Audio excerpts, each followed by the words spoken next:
Alors, bonjour à tous. Bonjour, officiellement. Merci d'être présents. Merci aussi pour l'intérêt que vous avez pour la communication animale. On entend de plus en plus parler de cette pratique.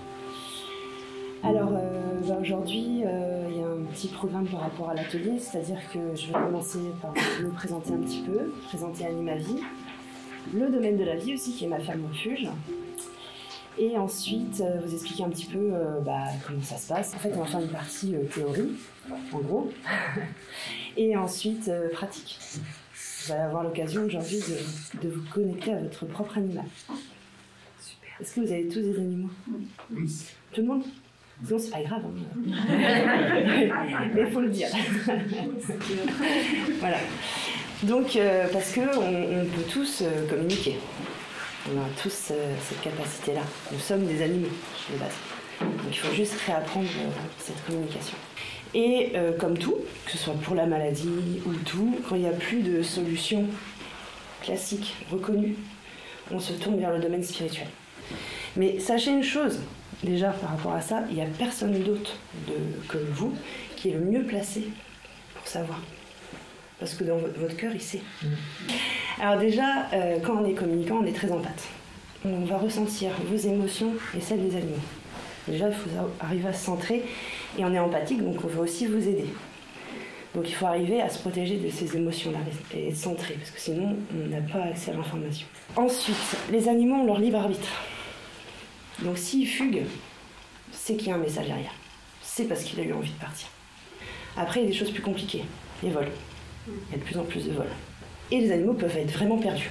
Et ça, c'est plus les chiens. Par rapport à mon expérience, les chiens sont plus facilement désorientés que les chats. Parce que les chats ont cette capacité de reconnaître le lieu avec le magnétisme du lieu. Et en plus de ça, donc, comme je vous le disais, les gens ils viennent vers nous en dernier recours, dernière solution. Donc il y a beaucoup d'espoir. Beaucoup de poids sur nos épaules du coup. Donc il faut réussir à se dire ok, je fais ma part et après il se passe ce qui doit se passer. C'est grâce à mon chat, du coup, que j'ai connu la communication animale. Donc pour en revenir à la petite histoire, c'est que en fait elle a quand même fait, donc la communicante, mon histoire l'a touchée, donc elle a quand même fait la séance avec mon chat. Et quand elle m'a fait le retour, j'ai été bluffée quoi. C'est-à-dire qu'elle a réussi à me décrire mon salon, mon jardin, avec la haie, les trous dans la haie, les poules du voisin. Elle m'a dit que mon chat avait peur à peu près toutes les 2 heures d'une espèce de voiture volante. J'étais à côté de l'aéroport. En fait, quand elle m'a fait le retour, j'ai lâché prise. Je savais que mon chat était en vie. En fait, 4 heures après, il est rentré. Donc, je n'ai pu que être convaincue, parce que je suis humaine hein, comme vous. On a besoin de le voir pour le croire. Dès que j'ai eu accès à ça, je me suis dit mais c'est pas possible, pourquoi on n'en parle pas? Parce que c'était il y a 6 ans, on n'en parlait pas que l'heure d'aujourd'hui. Et je me suis dit les animaux ils ont tellement besoin de nous, il faut que je fasse ça quoi. Donc après il n'y a qu'un seul secret, c'est la pratique. Et c'est important d'être quand même initié, parce que ça vous donne les bases, le protocole, les protections. Quand on communique avec les animaux, on est sur la même onde qu'eux. Ce qu'on appelle l'onde alpha. Donc c'est-à-dire qu'on est dans ce qu'on appelle aussi le moment de pleine conscience. C'est-à-dire que notre cerveau actif n'est pas trop. C'est un petit peu juste avant de vous endormir. Donc quand vous apprenez à communiquer avec les animaux, vous apprenez premièrement à communiquer à distance et avec des animaux que vous ne connaissez pas. Justement pour être neutre. Et savoir comment vous allez recevoir l'information. Parce qu'au début, on ne sait pas si c'est notre mental ou la vraie information. Chacun va avoir un de ses sens plus en avant. Donc si on communique ensemble avec le même animal, par exemple on communique avec une biquette, moi elle va m'envoyer par exemple l'image d'elle sur la paille, il y a quelqu'un qui va sentir l'odeur de la paille, simplement, quelqu'un qui va ressentir ou toucher les picotements de la paille. Enfin voilà, vraiment, tout le monde aura la même information mais différemment. Il y a quelqu'un qui va l'entendre aussi, ou voir des mots. Donc moi, ce qui s'est développé chez moi en priorité, c'est les ressentis physiques. Ce qu'on appelle soit la kinesthésie ou la somesthésie. C'est-à-dire que je ressens exactement ce que l'autre ressent dans son corps. Exemple d'un animal adopté avec un passif de maltraitance. Moi, j'ai ressenti les coups, alors que c'était dans le passé. J'ai ressenti les coups dans mon corps. Donc après, il faut pouvoir décharger.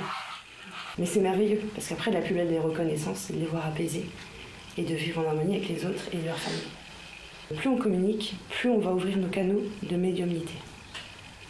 Donc pour communiquer avec un animal à distance, il faut son prénom, la ville, le prénom des humains du foyer ou qui le côtoient. Alors tout simplement parce que si par exemple s'il y a 2 néos à Guipava, il ne va pas se reconnaître.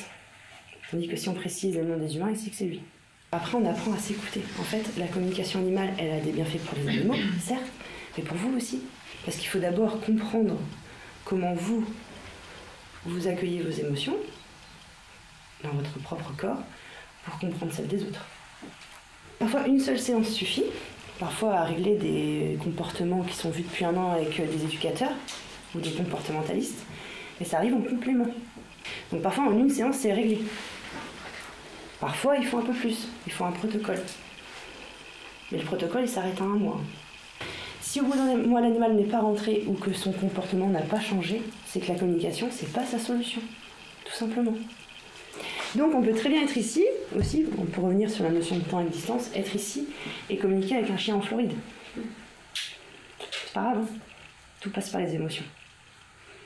Et les fréquences. Tous les fréquences et vibrations. Donc même si l'humain parle anglais, que le chien est habitué à l'anglais, il va vous comprendre alors que vous parlez français. Alors je ne sais pas si vous connaissez le pouvoir des mots. Des travaux de Masaru Emoto, qui est un scientifique, qui a travaillé sur l'eau. Il a envoyé des intentions, des mots, donc l'amour, la haine, enfin voilà, sur de l'eau. Il a ensuite congelé l'eau et regardé ça au microscope. À votre avis, c'est passe quoi? Les cristaux sont soit harmonieux, magnifiques, ou soit moches. C'est ça. Ici, on a le mot merci. Vous voyez les cristaux superbes. Là, c'est j'ai envie de te tuer. Complètement déformé. Alors, quand on prend conscience de ça, déjà, on voit la vie différemment. C'est pourquoi, dans l'énergétique, on dit que l'amour est le plus grand pouvoir guérisseur. On finit toujours une communication en remerciant et en envoyant de l'amour à l'animal. Et pour pouvoir être dans des bonnes conditions, la base, vraiment le travail le plus important à faire, c'est l'ancrage. Et le but du jeu, pour nous, c'est un peu comme l'image d'un sablier, c'est d'être dans le petit goulot. Ciel, terre, milieu, équilibre. Je vais essayer de, moi, vous transmettre un message de vos animaux. Est-ce qu'il y en a qui ont des animaux en fin de vie ou des animaux avec des comportements à comprendre? J'ai un souci avec notre chat. D'accord. Wina. Ici, ce temps, j'ai très vieille Estelle avec Mathieu et Elodie. Alors, je vais juste faire comme ça déjà. Ouais. Alors déjà, elle m'envoie l'image d'une minette. Alors c'est peut-être elle ou une autre minette ou une âme, hein, mais je vois une chatte écaille de tortue. Ouais, c'est ça. C'est elle? Ouais. D'accord. Ok. C'est l'air d'être une sacrée chipie. Hein. Elle a son caractère. Je la vois mettre des coups de patte, baisser les oreilles. Il y a peut-être un lien avec un autre animal que... Ouais, ils sont 2 dans la maison. Ok. Ça l'aime. D'accord. Là, elle m'envoie beaucoup d'anxiété. Elle se protège. Beaucoup. En fait, elle a un manque d'estime d'elle-même, même si elle ne le montre pas. Du coup, elle réagit comme ça. C'est un grand bébé et je ressens une rupture au niveau du sevrage. Et puis, par rapport à la ferme refuge, en fait, la mission, la ferme refuge s'appelle le domaine de la vie, mais pareil, toujours AVY. Parce que justement, on veut rétablir ce lien de l'humain avec l'animal, mais aussi le côté végétal. En tout cas, ça a été un plaisir et je vous remercie beaucoup d'être venus. Vous êtes tous et toutes lumineux. Voilà. Et j'espère que ça vous aura éclairé un petit peu sur la pratique. Est-ce que ça a répondu à vos attentes cet atelier? Super. Et puis surtout, ayez confiance en vous. Premier ressenti qui compte, l'intention qui compte et 2 avis le cas. Voilà, on va rester là-dessus.